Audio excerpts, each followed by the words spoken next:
Jadi kesimpulannya gimana? Kok bahas masalah kelamin? Jadi kesimpulannya, kita mengeluarkan kurban dari hewan betina maupun jantan itu cukup sah. Mengeluarkan kurban dari hewan betina maupun jantan itu sah hukumnya. Berarti tidak harus laki-laki. Kadang orang itu tidak mantap kan kalau tidak kurban hewan laki-laki, padahal menyembelih hewan perempuan atau yang betina itu sah dengan catatan tidak hamil. Insya Allah pertemuan berikutnya kita bahas masalah ini.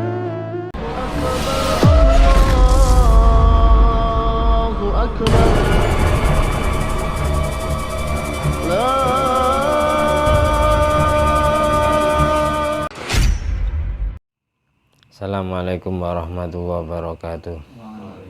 Bismillahirrahmanirrahim. Alhamdulillahilladzi bi ni'mati tatimmus sholihat wa bi dzikri sulahai tatanazzalur rahmat wal barakat. Wassalatu wassalamu ala sayyidi sadat sayyidina maulana Muhammadin qutbil qadat wa ala alihi wa ashabihi ala jumiz zahirat amma ba'du. Allahumma sholli ala ruhi sayyidina Muhammadin fil arwah wa ala jasadi fil ajsad wa ala qabri fil kubur wa ala alihi wasallim. Rabbi shrah li sadri wa yassir li amri wa hlul 'uqdatam min lisani yafqahu qawli.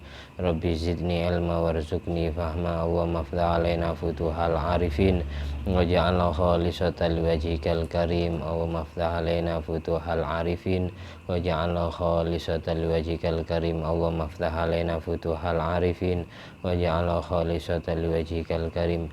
Allahumma rizukna fahman nabiyyin wa ilhamal malaikatil muqarrabin. Allahumma nawwir qulubana bi nuri hidayatika kama nawwaratal arda bi nuri syamsika.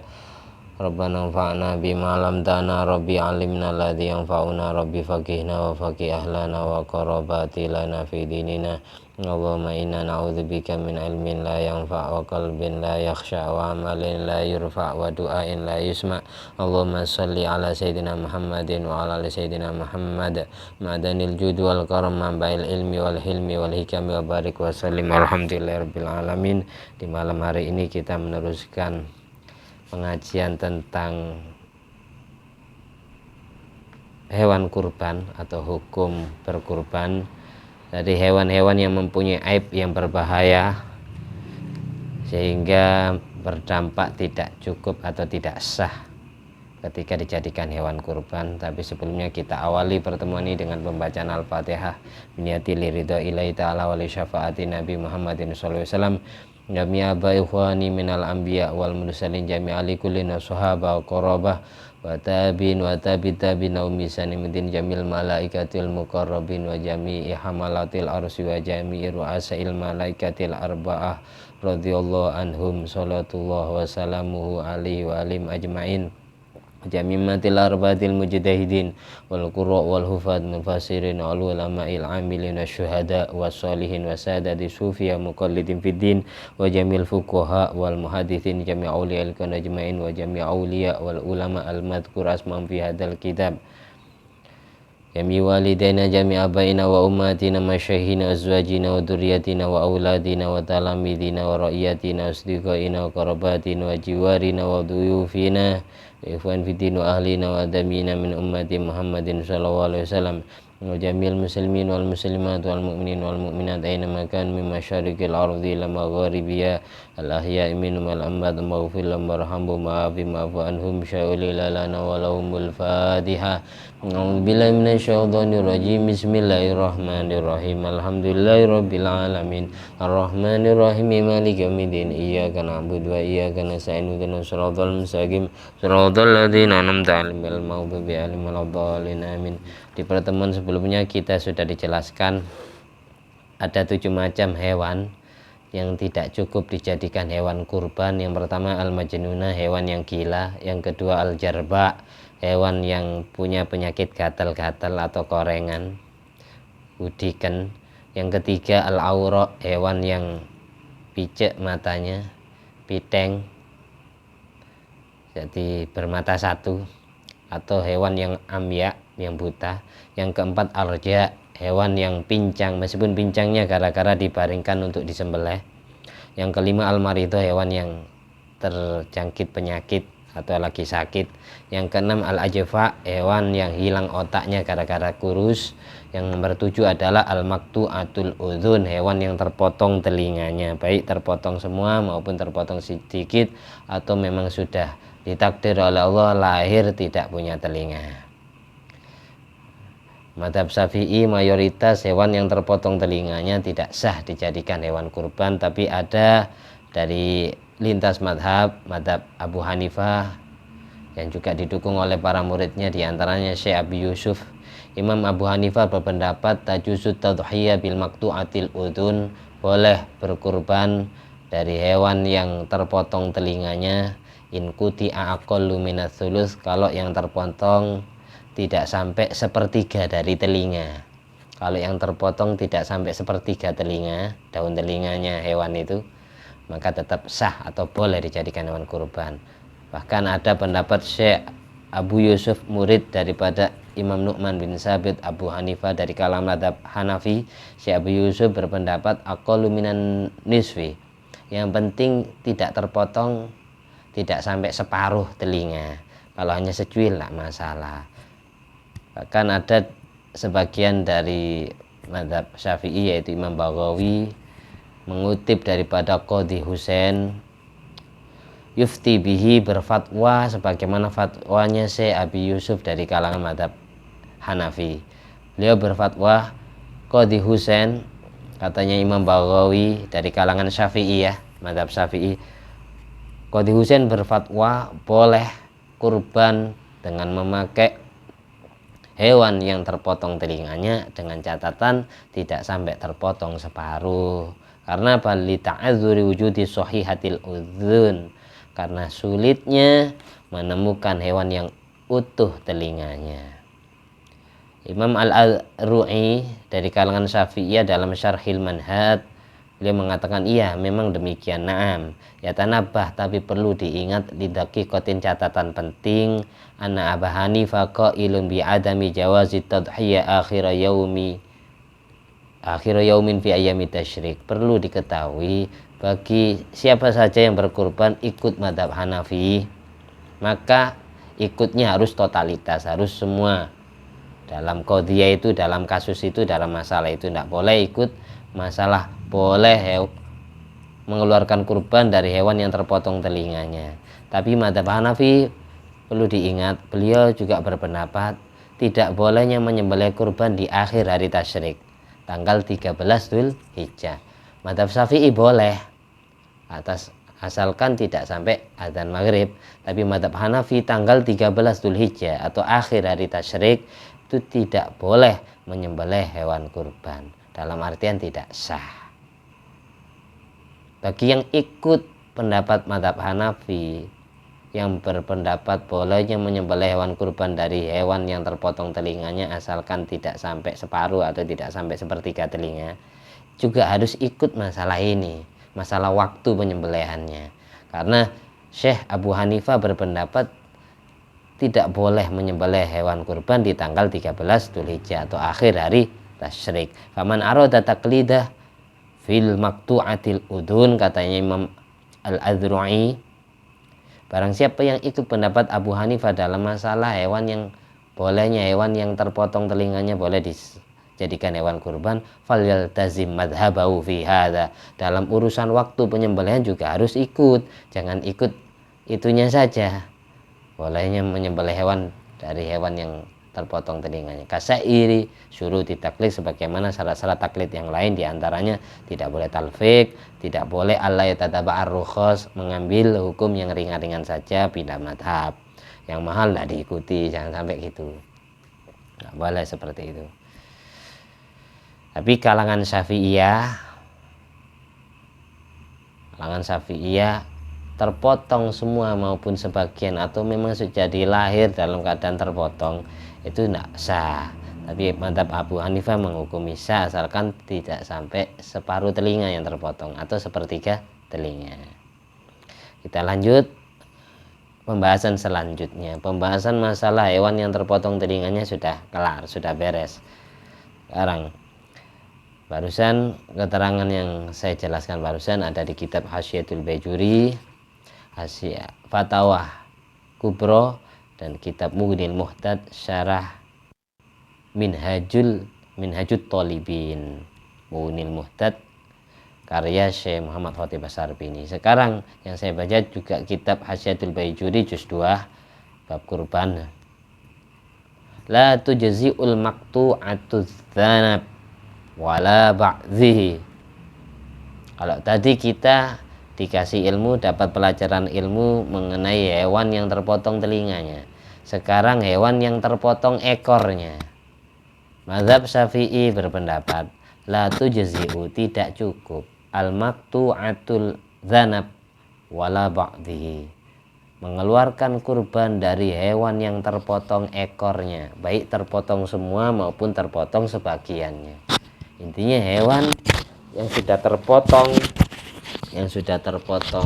ekornya, baik terpotong sedikit maupun banyak, terpotong semua maupun setengah, itu tidak cukup, tidak sah dijadikan hewan kurban. Bikhilafil makhluqah bila dzanabin. Berbeda kalau hewan itu memang ditakdir lahir tidak punya ekor, sudah diciptakan dari sononya, dari Allah sudah menciptakan hewan itu lahir tanpa ekor. Fa inha tujzi'u, maka hukum mengeluarkan kurban dari hewan yang sudah terlahir tidak punya ekor itu hukumnya sah, cukup dijadikan hewan kurban. Kal makhluqa bila dhor'in au alyatin, sama seperti hewan yang tercipta tanpa mempunyai kampor, ngerti kampor? Tanpa mempunyai wadah susu, tanpa mempunyai payudara, atau tanpa mempunyai aliyah. Aliyah itu bokong, pantat. Nah, kalau ada hewan lahir tidak punya pantat atau tidak punya payudara atau tidak punya ekor, itu tetap sah dijadikan hewan kurban. Tapi masalahnya kalau terpotongnya bukan karena bawaan sejak lahir, terpotong gara-gara orangnya yang motong, atau hewan itu berantem terus ekornya potong. Kalau terpotongnya karena faktor selain tercipta dalam keadaan memang tidak punya ekor, maka tidak cukup mengeluarkan kurban dari hewan yang terpotong ekornya seluruh atau terpotong sebagiannya. Meskipun yang terpotong paling ujung sendiri, itu tidak cukup, tidak sah. Jadi ada perbedaan. Kalau tadi hewan yang terpotong telinga, terpotong sebagian maupun terpotong semuanya tidak sah. Tapi kalau dilahirkan dalam keadaan terpotong telinganya, juga hukumnya tidak sah. Itu kalau masalah terpotong telinga, baik terpotongnya telinga bawaan sejak lahir atau terpotong karena dipotong orangnya, karena ada faktor yang menyebabkan terpotong telinganya, itu sama-sama tidak cukup dijadikan hewan kurban. Berarti berbeda dengan yang terpotong ekor. Kalau yang terpotong ekor itu tidak cukup kalau terpotongnya bukan bawaan sejak lahir. Tapi kalau memang dilahirkan oleh Allah dalam keadaan diciptakan oleh Allah memang tidak punya ekor, itu sah dijadikan hewan kurban. Sama seperti hewan yang terlahir tidak punya wadah susu, tidak punya payudara, atau tidak punya aliyah, pantat, bokong. Beda berarti pembahasan masalah terpotongnya ekor, pembahasan masalah terpotong tidak punya pantat atau tidak punya payudara. Kalau memang bawaan sejak lahir hukumnya sah. Tapi kalau yang hewan yang dilahirkan memang tidak punya telinga, hukumnya tidak cukup, tidak sah dijadikan hewan kurban. Apa perbedaannya? Apa perbedaannya telinga dengan ekor? Apa perbedaannya telinga dengan pantat, dengan payudara? Ini perbedaan. Wal farqu baina hadhihi salasah. Jadi perbedaan tiga hal ini, masalah ekor, masalah payudara, sama masalah pantat, ini berbeda dengan udhun, dengan terpotongnya telinga. Annal udhun, Perbedaannya di sini. Annal udhun lazimun likulli hayawan bikhilafi hadhi salasa. Kalau telinga merupakan anggota yang sudah lazim dimiliki oleh setiap hewan. Beda dengan yang 3 anggota ini, ekor sama payudara sama pantat. Ini kadang ada hewan yang tidak punya ekor, kadang ada hewan yang tidak punya pantat, tidak punya wadah susu. Tapi kalau yang tidak punya telinga itu jarang. Lazimnya hewan itu pasti punya telinga. Lazimnya hewan pasti punya telinga. Dan banyak hewan yang lahir tanpa pantat, tanpa payudara, dan tanpa ekor. Itu bedanya pembahasan masalah terpotongnya ekor atau tidak punya pantat atau tidak punya payudara. Kalau bawaan sejak lahir dijadikan hewan kurban yang tidak punya payudara, yang tidak punya pantat dan tidak punya ekor, kalau memang bawaan sejak lahir maka hukum kurbannya sah. Tapi kalau yang tidak punya telinga, bawaan sejak lahir maupun tidak, maka hukum berkurban dari hewan yang tidak punya telinga meskipun bawaan sejak lahir, maka hukumnya tidak sah. Alasannya pembedanya, kalau telinga itu udhun lazim likulli hayawan, anggota yang lazim bagi setiap hewan. Beda halnya dengan ekor, pantat sama payudara. Walidzalika, oleh karena itu, ajza'a dzakarul ma'zi ma'annahu la dhar'a wala alyata lahu. Oleh karena itu cukup mengeluarkan kurban dari kambing kacang jantan, kambing kacang laki-laki yang tidak punya payudara. Yang jelas kambing kacang laki-laki kan tidak punya payudara, tidak punya pantat. Sama kayak kita ini, pantatnya kan tipis. Kalau perempuan kan semok-semok, penol-penol. Oleh karena itu, karena payudara, pantat ataupun ekor ini bukan anggota lazim bagi setiap hayawan, sehingga tetap cukup sah dijadikan hewan kurban meskipun tidak punya ekor, tidak punya pantat, tidak punya kampor atau wadah susu. Cukup menyembelih kurban dari kambing kacang jantan, kambing kacang yang biasa. Kambing yang biasa ini namanya kambing kacang. Kalau yang wedhus gibas katanya orang Jawa itu namanya domba. Kalau yang wedhus mbek itu wedhus kacang itu namanya kambing kacang. Itu yang jantan, yang laki-laki boleh dijadikan hewan kurban meskipun tidak punya pantat dan tidak punya kampor atau wadah susu. Wa mithluhu madzanab, demikian pula masalah ekor, hukumnya sama kayak itu, kayak kampor sama pantat, kiasan alaihima. Kemudian pembahasan berikutnya, pembahasan terpotongnya ekor sudah selesai, tidak punya pantat, tidak punya payudara sudah selesai, pembahasan yang tidak punya telinga sudah selesai. Sekarang kita bahas masalah lain. Sekarang masalah pelingsiran. Ngerti pelingsiran? Pelir. Ijzi'ul khasiyu, cukup menyembelih hewan khasiyu. Apa khasiyu? Wa huwa al-maqtu'atul khusyataini, hewan yang terpotong 2 pelirnya atau dikebiri bahasanya. Hewan yang dikebiri, yang dibuang 2 pelirnya, itu cukup atau sah dijadikan hewan kurban. Wa mithluhu madzakar, demikian pula hewan yang dipotong penisnya. Hewan yang dipotong penisnya atau hewan yang dibuang 2 pelirnya, 2 butir kelaminnya, itu sah dijadikan hewan kurban. Karena apa? Alasannya ini, di annama kuti amin dzalika la yuqsadu bil aqli, karena pelir dan penisnya hewan, kelaminnya hewan itu yang terpotong itu tidak dimaksudkan untuk dimakan. Jarang ada orang makan itu pelirnya, penisnya, karena yang terpotong dari kelamin entah itu penisnya atau entah itu pelirnya, itu tidak dimaksudkan untuk dimakan, dikonsumsi. La yuqsad bil akli wa yujzi'ul maksurul qarni, dan juga cukup mengeluarkan hewan kurban yang pecah tanduknya, sungu, kata orang Jawa, sungu, tanduknya pecah, patah. Kapan mengeluarkan hewan yang pecah tanduknya cukup atau sah dijadikan hewan kurban? Illam yu'athir fil lahmi, jika dengan pecahnya sungu atau tanduk itu tidak mempengaruhi di dalam kualitas dagingnya. Kalau gara-gara pecahnya tanduk dagingnya sudah tidak enak, kayak mengandung penyakit atau tidak sehat, ya, maka tidak sah dijadikan hewan kurban kalau hewan yang tanduknya pecah.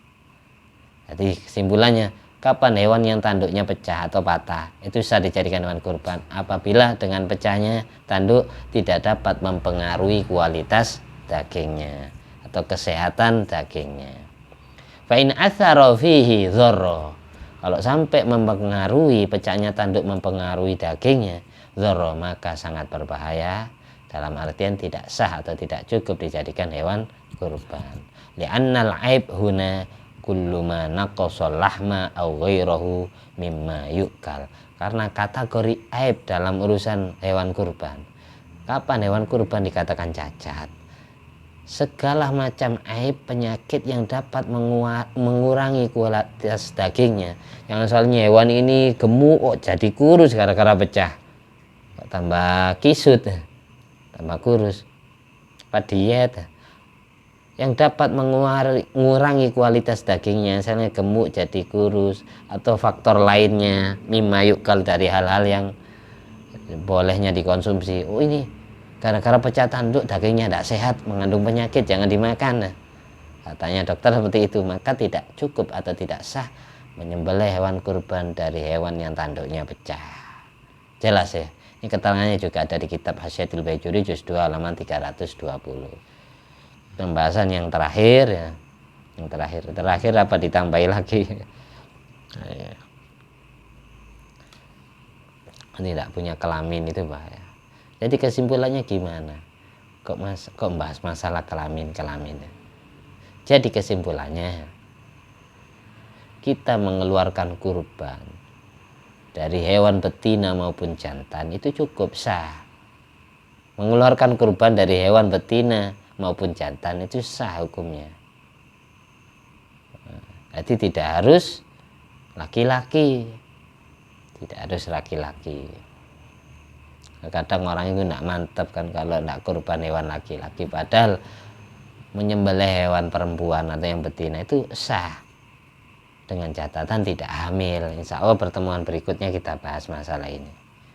Nah, buktinya ada kata-kata ajza. Oleh karena itu cukup mengeluarkan kurban dari hewan laki-laki, kambing kacang laki-laki yang tidak punya payudara dan tidak punya pantat. Dari kata-kata ini berarti hewan perempuan yang punya payudara dan yang mempunyai pantat yang semok itu bisa dijadikan hewan kurban. Ngerti? Kalau hewan laki-laki kan tidak semok. Sama, jangankan hewan, manusia aja kayak gitu. Nah, itu banyak orang tidak mantap. Biasanya bulan Dzulhijjah itu saya banyak ditanya orang. Ribut biasanya kalau masjid dapat kiriman kurban hewan betina. Ya apa ini sawan, tidak bingung. Tidak usah dibahas sah dan tidaknya. Lihat hewan ini hamil apa tidak. Kalau hamil baru tidak sah. Kalau tidak hamil ya silakan disembelih. Silakan dijadikan hewan kurban. Ini dalam masalah kurban loh. Kalau dalam masalah selain kurban, kita ya sah-sah aja nyembelih hewan yang lagi hamil. Menyembelih hewan yang lagi hamil. Ini dalam masalah kurban. Tidak boleh kurban dari hewan yang hamil. Kalau dalam masalah nyembelih hewan secara umum, bukan ranah kurban, bukan ranah akikah, tapi ranahnya ranah untuk dimakan atau dijual. Nah, semisal hewan ini hamil, ada hewan hamil ya, kita sembelih induknya, induk semangnya, induknya disembelih. Setelah itu ternyata setelah ibunya mati, di dalam ada janinnya. Dilihat dulu, setelah dibedah, janinnya masih hidup. Janinnya masih hidup, maka wajib disembelih. Kalau ingin halal, sembelih lagi janinnya. Tapi kalau semisal ibunya disembelih,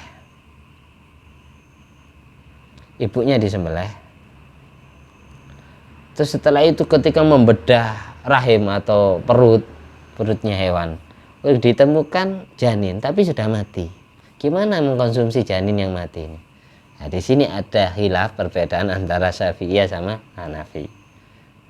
Gara-gara hadis zakatul janin zakatu ummi.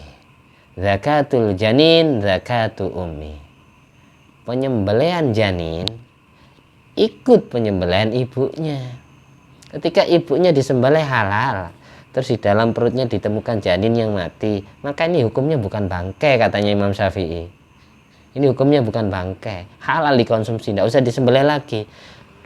Sembelihan anak ikut sembelihan ibunya. Zakatul janin zakatu ummi. Nah, ikut penyembelihan janin, ikut penyembelihan ibunya.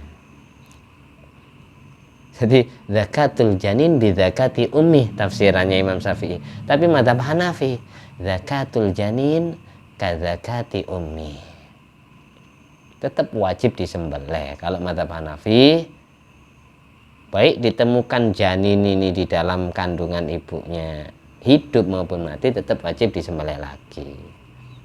Karena penyembelihan janin sama seperti penyembelihan ibunya. Tapi kalau mazhab Syafi'i, penyembelihan janin ikut penyembelihan ibunya. Zakatul janin zakatu ummi. Itu kalau masalah nyembelih hewan yang ini hewan apa saja. Ayam pun kayak ayam telur, tapi ya, ayam telur. Ini maksudnya yang beranak, yang bukan bertelur. Ya umumnya ya kambing itu sudah. Kambing, sapi. Jadi kesimpulannya gitu. Kita akan mazhab Syafi'i ya. Ketika kita menemukan janin di dalam rahim induknya, janin itu mati, tidak wajib disembelih lagi, karena sembelihnya ikut ibunya, halal langsung dikonsumsi. Tapi kalau janinnya hidup, pingin halal, ya disembelih juga sama seperti sembelihan ibunya. Kalau Imam Syafi'i lihat hidup apa mati. Kalau mazhab Hanafi, hidup maupun mati tetap disembelih lagi, karena sembelihan janin sama seperti sembelihan ibunya. Kalau Imam Syafi'i, sembelihan janin ikut sembelihan ibunya kalau mati. Kalau hidup ya disembelih lagi. Jelas ya. Nah, yang terakhir, pembahasan yang paling terakhir, yujzi'u fil udhiyah faqidatul qurun, ay khilqatan. Cukup menyembelih kurban dari hewan yang tidak punya tanduk, memang khilqatan, memang diciptakan dari sononya, mulai sejak lahir Allah ciptakan tidak punya tanduk. Hewan yang lahir tidak bertanduk itu cukup dijadikan hewan kurban. Kata-kata cukup berarti sah. Karena apa? Tidak punya tanduk dihukumi sah. Li'anna kulla udwin khala anil lahmi la yadurru faqduhu khilqatan. Karena setiap anggota tubuh hewan yang sepi dari daging, kalau tanduk ada dagingnya apa enggak? Enggak. Karena setiap anggota tubuh hewan yang sepi dari daging itu tidak berbahaya ketika sudah diciptakan tanpa bertanduk. Ngerti ya? Misal ada hewan ya lahir tanpa itu kokot, ngerti kokot kan, biasanya bawahnya kan tidak ada daging gitu. Kuku bahasanya, kuku hewan kan tidak ada dagingnya. Atau ada hewan lahir nggak punya gigi. Gigi masa ada daging? Kan nggak ada. Nggak usah dipermasalahkan, sah-sah saja. Kalau memang bawaan sejak lahir, setiap anggota yang sepi dari daging itu tidak berbahaya, tidak masalah ketika memang sudah diciptakan seperti itu oleh Allah. Tanduk, gigi kan tidak punya daging, sepi dari daging ini. Terus semisal dilahirkan, diciptakan oleh Allah lahir tanpa bergigi, lahir tanpa bertanduk, itu sah-sah saja dijadikan hewan kurban, tidak pengaruh. Walidzalika, oleh karena itu, tujzi'u faqidatul asnan khilqatan, sama seperti terlahir tidak punya tanduk adalah yang terlahir tidak punya gigi. Bihilafi faqidatiha ba'da wujudiha. Berbeda kalau masalahnya dia tidak punya gigi sesudah lahir. Awalnya ketika lahir punya gigi, terus giginya rontok. Rontoknya gara-gara berantem atau memang ya disemir sama yang punya. Kalau seperti itu baru bermasalah. Kalau memang lahirnya memang tidak punya gigi, tidak bermasalah, tidak apa-apa, sah-sah saja dijadikan hewan kurban. Di hewan yang terlahir tidak punya tanduk, hewan yang terlahir tidak punya gigi, cukup dan sah dijadikan hewan kurban. Tapi kalau lahir awalnya punya gigi, terus kemudian giginya rontok gara-gara dirontokkan, maka itu tidak sah, tidak cukup. Wal farqu, perbedaannya adalah anna faqda khilqatan la yu'atsiru fil lahmi wa faqdaha ba'da wujudiha yu'atsiru fihi.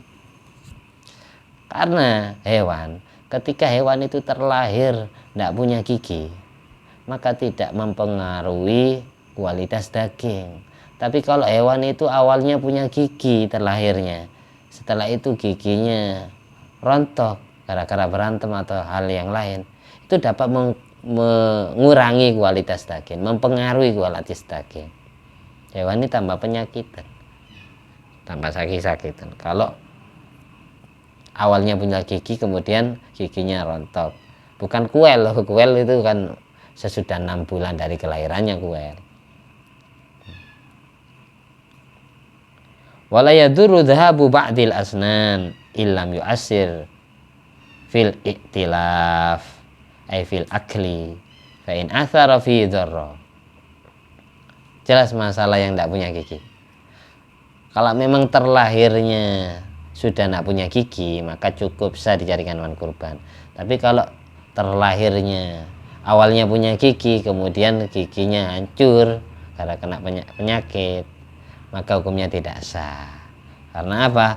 Karena kalau terlahir mulai sejak lahir tidak punya gigi itu tidak mempengaruhi kualitas daging. Tapi kalau lahirnya awalnya punya gigi kemudian giginya rontok, itu mempengaruhi kualitas daging.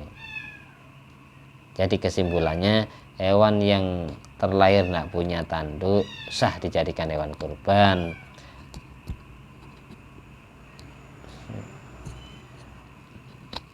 Kalau pecahnya sesudah lahir, pecahnya tanduk itu juga sah. Kapan? Apabila tidak mempengaruhi kualitas daging. Kalau mempengaruhi, berbahaya. Sama seperti yang tidak punya gigi. Kalau yang tidak punya gigi, terlahir tidak punya gigi, itu beda dengan terlahir tidak punya tanduk. Kalau tadi, kalau yang hewan yang terlahir tidak punya tanduk, itu cukup dijadikan hewan kurban. Itu tidak akan mempengaruhi kualitas daging. Tapi kalau tanduknya pecah sesudah lahir, ini cukup dijadikan hewan kurban asalkan tidak mempengaruhi daging. Tapi kalau mempengaruhi kualitas daging maka berbahaya. Tapi kalau masalah gigi, cukup hewan yang terlahir memang tidak punya gigi, cukup dijadikan hewan kurban. Kalau terlahirnya awalnya punya gigi kemudian giginya rontok sesudah lahir, maka dapat mempengaruhi daging sehingga tidak sah dijadikan hewan kurban. Kalau yang terlahirnya memang tidak punya gigi, maka tetap cukup atau sah dijadikan hewan kurban asalkan tidak ada catatan ini, tidak ada catatan. Kalau hewan yang terlahirnya tidak punya gigi, sah dijadikan hewan kurban karena tidak akan mempengaruhi kualitas daging. Kalau hewan yang lahirnya punya gigi kemudian giginya rontok sesudah lahir, itu dapat mempengaruhi kualitas daging. Itu berbeda dengan yang pecah tanduk tadi. Kalau hewan yang pecah tanduk sah dijadikan hewan kurban kalau memang tidak mempengaruhi dagingnya. Kalau mempengaruhi tidak sah. Kalau yang terlahir tidak punya tanduk langsung sah. Langsung sah. Kalau yang terlahir tidak punya gigi langsung sah juga. Atau terlahirnya awalnya punya gigi kemudian giginya pecah rontok, itu tidak sah. Langsung tidak sah kalau yang giginya rontok sesudah lahir. Kalau yang tanduknya pecah sesudah lahir, ini hukumnya tetap sah dengan catatan tidak mempengaruhi daging. Kalau mempengaruhi daging maka tidak sah yang pecah tanduknya itu sesudah lahir. Bedanya tipis dengan yang gigi. Kalau gigi, hewan yang terlahir tidak punya gigi maka langsung sah. Hewan yang terlahir punya gigi kemudian giginya rontak tidak sah. Ini tidak ada catatan mempengaruhi daging maupun tidak. Karena sudah otomatis hewan yang terlahir tidak punya gigi itu tidak mempengaruhi kualitas daging. Hewan yang terlahir punya gigi kemudian giginya hancur itu mempengaruhi kualitas daging. Beda yang pecah tanduk.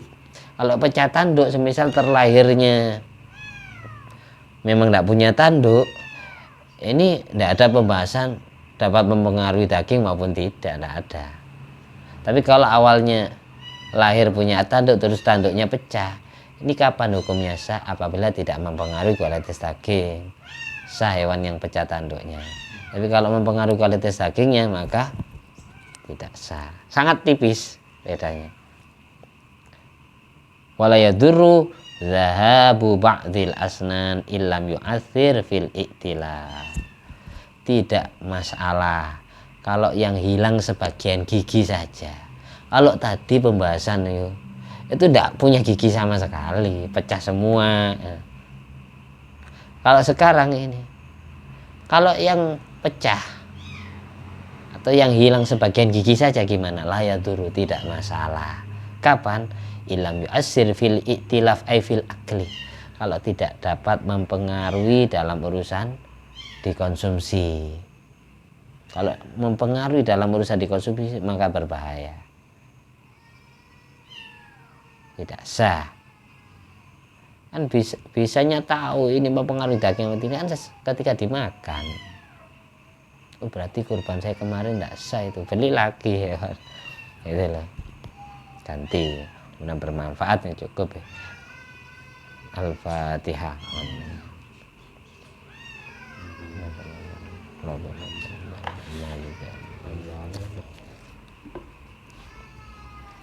Bismillahirrahmanirrahim. Allahumma sholli ala sayyidina Muhammad wa ala ali sayyidina Muhammad.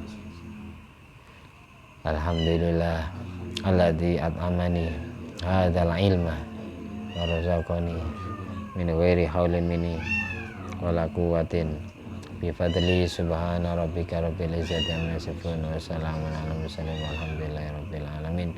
Subhanakallahumma ahya bihamdika asyhadu an la ilaha illa anta astaghfiruka wa atubu ilaik. Wassalamualaikum warahmatullahi wabarakatuh.